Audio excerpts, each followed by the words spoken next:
ঘর থেকে বের হলেই ভোগান্তি, মানে জলবাধ্যতার কারণে প্রত্যেকটা মানুষ ভোগান্তিতে পড়ছে। দেখুন, শত শত মানুষ প্রতিদিন এই রাস্তা দিয়ে হাঁটাচলা করে। চলুন একটি ভাই আসছে, তার অভিযোগটি আমরা একটু শুনি।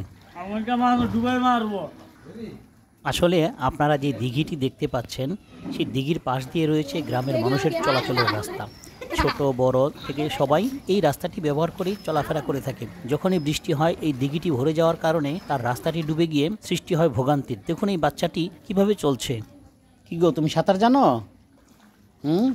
এই শিশুটির মতো অনেক শিশুই রয়েছে যারা সাঁতার শিখেনি কিংবা সাঁতার জানে না। তাদের কি অবস্থা হবে? কারণ বাড়ির পাশেই যদি এমন জলাশয় থাকে, আর যেখানে হাঁটু পরিমাণ পানি যখন বাচ্চারা দেখতে পাবে, তখন হুট করে এসে পানিতে নেমে যায়, তখনই কিন্তু একটা দুর্ঘটনা ঘটতে সময়ের ব্যাপার মাত্র। প্রতিনিয়ত গ্রামের মানুষ ভোগান্তি পোহাচ্ছে। জানি না আর কত বছর ভোগান্তি পোহাতে হবে, কিন্তু আসলে এটার সত্যি কোনো রকম পাকাপোক্ত ব্যবস্থা কিংবা প্রতিকার করা উচিত। না হলে গ্রামবাসীর কখনোই দুঃখ দূর হবে না। বিভিন্ন শ্রেণী পেশার মানুষ বিভিন্ন সময় যাচ্ছে, কেউ স্কুলে যাচ্ছে, কেউ বাজার থেকে আসছে, এবং তারা এসে যে সমস্যাগুলো পড়ছে, যদি একটা মেহমানও আসে, সেই মেহমানটি এসেও কিন্তু বিপাকে পড়ে যাচ্ছে। তাই সমস্যাটি নিরসনে কর্তৃপক্ষের কাছে জোরালো আবেদন জানাচ্ছি। যদিও বহুবার আবেদন জানানো হয়েছে, কিন্তু কোনো ফলাফলই আমরা পাইনি। তাই আমরা গ্রামবাসীরা এখনো পর্যন্ত ভোগান্তির মাঝেই রয়েছি।